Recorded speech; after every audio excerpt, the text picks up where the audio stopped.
ఈరోజు చూడండి ఎంత వచ్చిందో హార్వెస్ట్. టమాటాలు అయితే బాగా వచ్చినాయండి. ఇదిగోండి బాగా వచ్చినాయి టమాటాలు. పచ్చిమిర్చి మనం ఇలా హోమ్ గార్డెనింగ్ చేసుకుంటే బాగా వస్తాయండి. టమాటాలు, పచ్చిమిర్చి, ఆకుకూరలు అయితే ఇంకా బాగా వస్తాయి.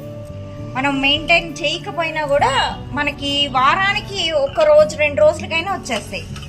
ఇది చూడండి, ఇది బాగా ఉల్లికాడ బాగా వచ్చింది. ఇది కూడా చాలా మంచిది, హెల్త్ బెనిఫిట్స్ చాలా ఉన్నాయి మనకి.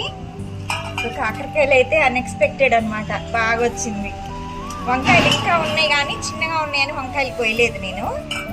ఈ నెక్స్ట్ వీక్ వస్తాను. ఇదిగా చూడండి ఎంత బాగా వచ్చినాయో. ఈ టమాటాలు ఇవన్నీ భలే ఉంటాయి అసలు. పప్పులు వేసుకుంటే ఆర్గానిక్గా ఫ్రెష్గా ఉన్నాయి అయితే ఎప్పుడు కూడా టేస్ట్ ఎక్కువ ఉంటుందండి. నిలవ ఉన్నాయి టేస్ట్ ఉండవు మనకి. ఇక చూడండి, ఇది ఈరోజు హార్వెస్ట్ మనకి.